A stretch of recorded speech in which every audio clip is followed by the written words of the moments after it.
Welcome everyone. तो आज हम यूनिवर्सिटी ऑफ इलाहाबाद और उसके एफिलिएटेड कॉलेजेस के लिए डिफेंस एंड स्ट्रेटेजिक स्टडीज़ का फर्स्ट ईयर का प्रैक्टिकल का कंप्लीट सिलेबस स्टार्ट करने जा रहे हैं। आपका जो फर्स्ट ईयर का प्रैक्टिकल है इसको बोलते हैं मैप रीडिंग। इस पूरे प्रैक्टिकल में हम लोग मैप की ही जानकारी लेने वाले हैं कि आखिर मैप को पढ़ा कैसे जाता है, आखिर मैप से एनालिसिस कैसे करते हैं, मैप को देख करके उससे कॉन्क्लूजन्स कैसे निकालते हैं। तो मैप के बारे में सारी जानकारियाँ, मैप की सारी स्टडी हम लोग इस प्रैक्टिकल में करने वाले हैं। ठीक है, तो सबसे पहले हम लोग बेसिक से स्टार्ट करते हैं। आखिर ये मैप शब्द आया कहाँ से? तो ये जो मैप शब्द है ना, ये एक लैटिन वर्ड मप्पा से आया है। ठीक है, एक लैटिन वर्ड मप्पा से आया है और मप्पा का मतलब होता है पेपर। ठीक है, मप्पा का मतलब होता है पेपर। एक्चुअल में हुआ क्या कि लोगों को ना एक नेसेसिटी समझ में आई कि जो एक्चुअल ग्राउंड है ना, एक्चुअल ग्राउंड मतलब जहाँ पे हम चल रहे हैं, पेड़ देख रहे हैं, झरने देख रहे हैं, नदियाँ देख रहे हैं, इन सारी चीज़ों को ना एक पेपर पर ड्रॉ करना ज़रूरी है। क्यों ज़रूरी है? ये जो सारी चीज़ें हैं इनको एक पेपर पे ड्रॉ करना क्यों ज़रूरी है? मैं आपको एक एग्जांपल देके समझाता हूँ। जैसे मान लो ये आपका यूनिवर्सिटी है, ठीक है, यूनिवर्सिटी ऑफ इलाहाबाद, और ये आपका घर है, आपका हाउस है। ठीक है, अब आपके घर से यूनिवर्सिटी ऑफ इलाहाबाद जाने के लिए 3 रास्ते हैं। ठीक है, मान लो एक रास्ता ऐसे है, एक रास्ता ऐसे है और एक रास्ता ऐसे है। ठीक है, ये 3 रास्ते हैं। तो पहला ये हो गया, दूसरा ये हो गया और तीसरा ये हो गया। आप इन तीनों में से कौन सा रास्ता चूज़ करोगे? तो आप देखते ही कहोगे कि सर हम सेकेंड वाला रास्ता चूज़ करेंगे क्योंकि ये रास्ता सबसे छोटा है। बट ये मुझे बताओ, अगर मैं इसको पेपर पे ड्रॉ नहीं करता और आपसे पूछता कि आपके घर से यूनिवर्सिटी ऑफ इलाहाबाद जाने के 3 रास्ते हैं, आप कौन से रास्ते से जाओगे? तो अगर आप नए हो तो पहली बार आप क्या करोगे? हो सकता है कि पहली बार आप जाओ तो पहले रास्ते से जाओ, तो आपको मालूम चला कि पहला रास्ता 10 किलोमीटर लंबा है। ठीक है, फिर आप सेकेंड रास्ते से गए तो आपको मालूम चला कि ये रास्ता 8 किलोमीटर लंबा है। ठीक है, लेकिन जो तीसरा रास्ता है, अगर आप उस पर चलोगे नहीं तो बिना चले तो आप नहीं कह सकते ना कि छोटा रास्ता है कि बड़ा रास्ता है। ये तो मैंने यहाँ पेपर पे बना दिया। मैं कह रहा हूँ कि अगर मैंने पेपर पे ना बनाया होता तो आपको तीनों रास्तों पे जाके देखना पड़ेगा ना कि छोटा कौन सा पड़ता है। फिर आप इस पे जाओगे तो आपको मालूम चलेगा अरे तो 16 किलोमीटर है। तो आप तीनों रास्तों पे जाओ और तब पता करो कि इन तीनों में से सबसे छोटा रास्ता कौन सा है। एक तरीका तो ये है, जो कि बहुत खतरनाक काम है। अगर आपको कहीं दूर जाना पड़ जाए तो क्या आप जाके देखोगे, वहाँ पे चल के देखोगे? ऐसे तो करोगे नहीं। तो आसान तरीका क्या है? क्या जो एक्चुअल ग्राउंड है उसका कोई रिप्रेजेंटेशन मैप पर हो सकता है क्या, कि हमको रास्ते पे एक्चुअल में जाके ना देखना पड़े, हमको एक कागज़ पे समझ में आ जाए कि अगर यहाँ से चलते हैं तो 10 किलोमीटर लंबा पड़ेगा, यहाँ से चलेंगे तो 8 किलोमीटर लंबा पड़ेगा और यहाँ से चलेंगे तो 16 किलोमीटर लंबा पड़ेगा। अगर ये हमको पहले ही मालूम चल जाए तो हमारा काम आसान हो जाएगा। हम इन दोनों रास्तों पे जाएंगे ही क्यों? इन दोनों रास्तों पे हम जाएंगे ही नहीं, हम सेकंड वाले रास्ते पर ही जाएंगे।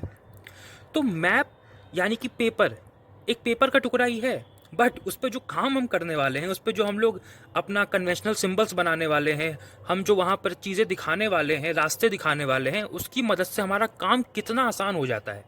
ठीक है, तो मैप जो शब्द है वो भले मप्पा एक पेपर से आया हो, बट वो सिर्फ एक पेपर नहीं है। उस पेपर पे बहुत ही वाइटल इन्फॉर्मेशन है एक्चुअल ग्राउंड के बारे में। तो यहाँ पे आपको कुछ समझ में आ रहा है कि एक्चुअल ग्राउंड को पेपर पे रिप्रेजेंट करना क्यों ज़रूरी है। ये आपको हेल्प करता है नेविगेशन में, यानी आपका मार्गदर्शक बनता है। जो आपका जीपीएस आप इस्तेमाल करते हो, ग्लोबल पोजिशनिंग सिस्टम, वो क्या करता है? अगर आपको एक जगह से दूसरी जगह पे जाना है तो वो आपको शॉर्टेस्ट रूट भी दिखा देता है कि ये शॉर्टेस्ट रूट है। अगर आपको सबसे जल्दी पहुंचना है तो आप इस रूट से जाइए। तो वो भी क्या कर रहा है? एक्चुअल ग्राउंड को आपको आपके फ़ोन पे दिखा दे रहा है। ठीक है, तो मैप बेसिकली क्या करता है, मैप का काम क्या है? ये एक्चुअल ग्राउंड में जो हो रहा है उसको एक पेपर पर रिप्रेजेंट कर देता है। क्या करता है? रिप्रेजेंट कर देता है पेपर के ऊपर, रिप्रेजेंट ऑन पेपर। जो एक्चुअल ग्राउंड पर है वो हमको पेपर पर रिप्रेजेंट कर देता है। ये काम है मैप का। अभी हम मैप की प्रॉपर डेफिनेशन पे जाएंगे, अभी तो हमने सिर्फ स्टार्ट किया है। प्रॉपर डेफिनेशन को समझने से पहले मैप के ना कुछ प्रकार हैं, कुछ टाइप्स ऑफ मैप हैं, आइए उनको देख लेते हैं। तो ये हैं आपके टाइप्स ऑफ मैप। आइए इन कुछ मैप्स को हम लोग स्टडी करते हैं। तो जो पहला मैप है वो है क्लाइमेट मैप्स। तो ये क्लाइमेट मैप्स कैसे होते हैं मैं अभी आपको दिखा देता हूँ। क्लाइमेट मैप्स क्या होते हैं ना, ये डिफरेंट डिफरेंट कलर्स की मदद से ना डिफरेंट डिफरेंट एरियाज़ का आपको क्लाइमेट बताते हैं कि क्लाइमेट कैसा है। ठीक है, डिफरेंट कलर्स की हेल्प से। जैसे अगर आप इस फ़ोटो को देखिए तो ये भारत का मैप है और इसमें अगर आप देखें तो भारत के विभिन्न विभिन्न क्षेत्रों को अलग अलग रंगों से दिखाया गया है, ठीक है। और कौन सा रंग कैसा क्लाइमेट स्पेसिफाई करता है ये भी नीचे लिखा हुआ है। अगर आप नीचे वाला चार्ट पढ़ें, थोड़ा उसमें नीचे आइए, तो वहाँ पर आपको दिखाई पड़ेगा कि लाइट ग्रीन कलर से जो एरिया दिखाया गया है ना, वो ट्रॉपिकल मानसून को रिप्रेजेंट करता है। मतलब वहाँ का क्लाइमेट कैसा है, ट्रॉपिकल मानसून है वहाँ का क्लाइमेट। और अगर आप नीचे देखें तो गोवा और केरला, अगर आप थोड़ा सा वेस्ट में आए नीचे की तरफ, तो गोवा और केरला अगर आप देखें तो लाइट ग्रीन कलर से दिखाया गया है। तो वहाँ का क्लाइमेट कैसा है, वहाँ का क्लाइमेट है ट्रॉपिकल मानसून।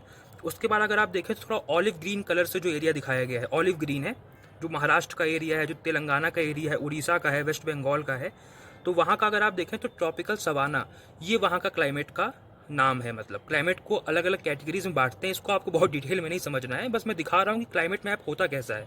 तो क्लाइमेट मैप बेसिकली अलग अलग कलर्स की मदद से अलग अलग क्षेत्रों का क्लाइमेट कैसा है वो आपको बताता है। यूपी बिहार का देख लीजिए, यूपी बिहार मध्य प्रदेश का कुछ एरिया और झारखंड का एरिया अगर आप देखें तो थोड़ा सा डार्क ग्रीन से दिखाया गया है, हल्का डार्क ग्रीन है। और इसका है क्लाइमेट ह्यूमिड सब ट्रॉपिकल, ह्यूमिड सब ट्रॉपिकल क्लाइमेट यहाँ का है। तो ये आपका क्लाइमेट मैप होता है। तो अगला है इकोनॉमिक और रिसोर्स मैप्स। तो जो भी मैप आपको इकोनॉमी के बारे में इंफॉर्मेशन देते हैं वो आपके कौन से हो गए, इकोनॉमिक मैप्स हो गए। जैसे आप इस फोटो को देखिए, फोटो में भारत के अलग अलग राज्यों की जीडीपी पर कैपिटा दिखाई गई है यूएस डॉलर्स में। तो अगर आप देखें तो उत्तर प्रदेश की जीडीपी पर कैपिटा कितनी है, ये 1333 डॉलर्स है, ठीक है। फिर मध्य प्रदेश का 2086 डॉलर्स है, महाराष्ट्र का 3926 डॉलर्स जीडीपी पर कैपिटा है। महाराष्ट्र की काफ़ी हाई रहती है हमेशा ही। गुजरात की काफ़ी हाई है, 4306 जीडीपी पर कैपिटा है डॉलर्स में। तो ये जो मैप है आपको भारत के अलग अलग राज्यों का जीडीपी पर कैपिटा का डेटा दिखा रहा है। तो ये एक इकोनॉमिक मैप है क्योंकि इसमें इकोनॉमी की बात आपको दिखाई गई है। तो ये एक इकोनॉमिक मैप है। इसके बाद ये रिसोर्स मैप्स क्या है, तो रिसोर्स मैप्स आपको अलग अलग क्षेत्रों के रिसोर्सेज के बारे में जानकारी देते हैं कि वहाँ पे कैसे कैसे रिसोर्सेज मिलते हैं। जैसे आप इस फोटो को देखिए, तो इस फोटो में भारत के जो अलग अलग क्षेत्र हैं उनमें कौन कौन से आपको नेचुरल रिसोर्सेज मिलते हैं उनको दिखाया गया है। तो अगर आप नीचे देखें तो यहाँ पे सिंबल जो बने हुए हैं और सिंबल का क्या मतलब है वो नीचे दिया हुआ है। तो जो ब्लैक ट्रायंगल्स है ना वो आपकी कोल माइंस हैं, है ना, कोल माइंस हैं। तो अगर आप देखें तो वर्धा एक जगह है, आदिलाबाद एक जगह है, वारंगल एक जगह है। अगर आप बीच में देखें तो ये सब क्या है, कोल माइंस। मतलब यहाँ पे कोल माइंस हैं इन जगहों पे। तो यहाँ पे कौन से नेचुरल रिसोर्सेज है इनकी जानकारी जो मैप आपको देता है वो आपका रिसोर्स मैप होता है। अगर आप देखें तो उसके बाद आयरन ओर कहाँ मिलता है, तो ये आपका ब्लैक सर्कल से आपको दिखाया हुआ है। तो एक दुर्ग एक जगह है बीच में, वहाँ पे मिलता है।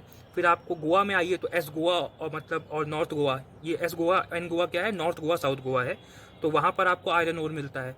तो ये कौन से रिसोर्सेज आपको कहाँ पर मिलते हैं ये आपको बताता है रिसोर्स मैप, ठीक है। तो यहाँ पे हमने रिसोर्स मैप देख लिया। इसके बाद आता है आपका फिजिकल मैप्स, ठीक है। फिजिकल मैप आपको किसी जगह की फिजिकल फीचर्स के बारे में बताता है, जैसे कि माउंटेन्स हो गए, ठीक है, जैसे कि माउंटेन्स हो गए, वहाँ के ओशंस हो गए, ठीक है, वहाँ की रिवर्स हो गई। तो ये जो आपके फिजिकल फीचर्स है इनके बारे में जो जानकारी देता है कि ये कहाँ पर हैं, तो वो फिजिकल मैप होता है। आपने फिजिकल मैप देखा भी होगा, एक बार फिर से देख लीजिए। तो ये भारत का फिजिकल मैप है। यहाँ पे आप देख रहे होंगे कि डिफरेंट डिफरेंट क्षेत्रों का कैसा फिजिकल फीचर वहाँ पे लिखा हुआ है। अगर आप देखें तो यहाँ पे इंडो गैंगेटिक प्लेन्स आपको दिखाई पड़ेगा। फिर नीचे आएंगे साउथ में तो आपको दक्कन प्लेट्यू दिखाई पड़ेगा, डेक्कन प्लेट्यू। फिर आपको ये अरावली रेंज दिखाई पड़ेगी, ये राजस्थान वाले साइड में। फिर आपको ये गंगा रिवर, यमुना रिवर, ठीक है, और चंबल नदियाँ, ये सब नदियाँ आपको दिखाई पड़ेंगी। तो फिजिकल मैप क्या होता है, जो फिजिकल फीचर्स यानी माउंटेन्स, ओशंस, रिवर्स वगैरह को दिखाता है, ठीक है। इसके बाद आते हैं पॉलिटिकल मैप। पॉलिटिकल मैप से भी आप बहुत अच्छे से परिचित हैं। ये आपको राज्यों की बाउंड्रीज दिखाता है, जो आपके विभिन्न राज्य हैं या फिर कोई दूसरा स्टेट भी हो सकता है, मतलब दूसरी कंट्रीज भी हो सकती हैं। तो राज्यों की बाउंड्रीज आपको दिखाता है।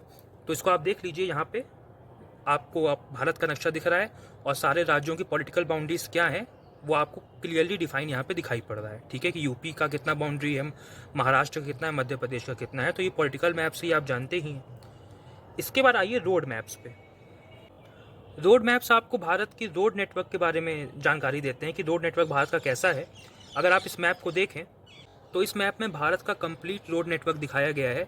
नेशनल और स्टेट हाईवे सारे इसमें दिखाए गए हैं। तो ये आपका रोड मैप होता है। इसको बहुत डिटेल में स्टडी नहीं करना है, बस मैं आपको बता रहा हूँ कि टाइप्स ऑफ मैप क्या क्या होते हैं, ठीक है। तो रोड मैप भी हमारा कंप्लीट हो गया। इसके बाद आता है थीमेटिक मैप्स।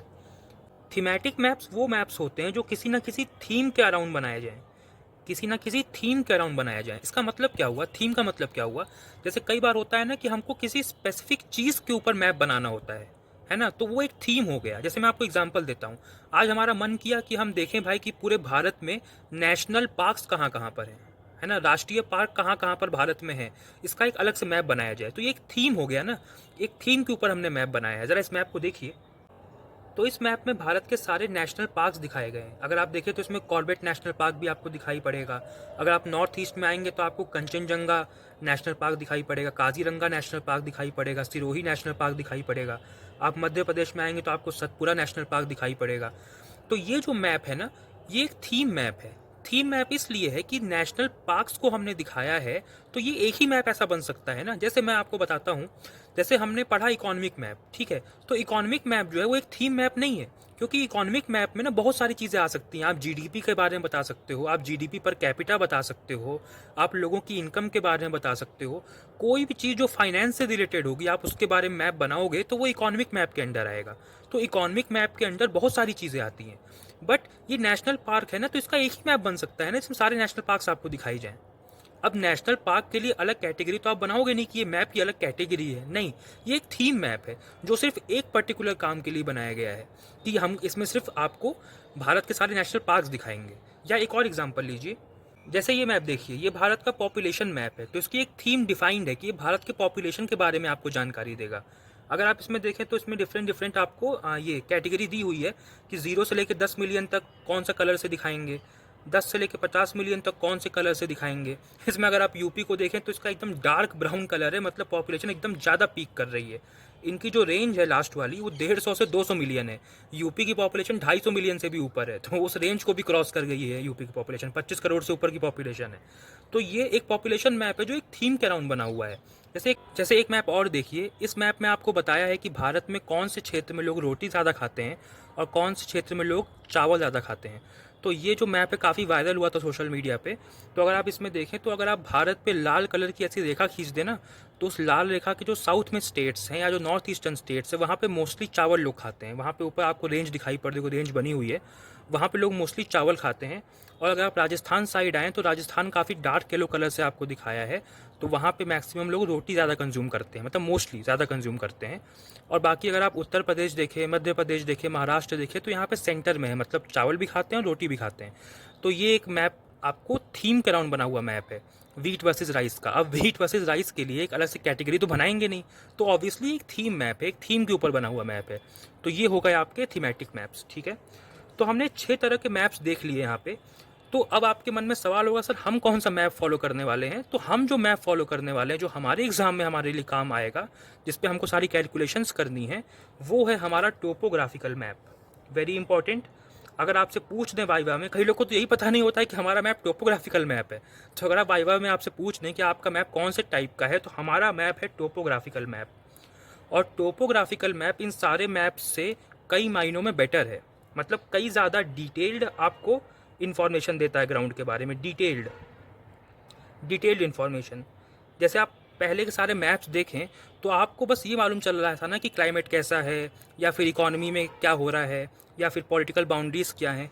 इस टोपोग्राफिकल मैप में तो आपको टेम्पल कहाँ पर है ग्राउंड पर, पेड़ कहाँ पर है, यानी कि आपका सर्वे ट्री होता है। चलो मैं लिख दे रहा हूँ, सर्वे ट्री बता दूंगा क्या होता है।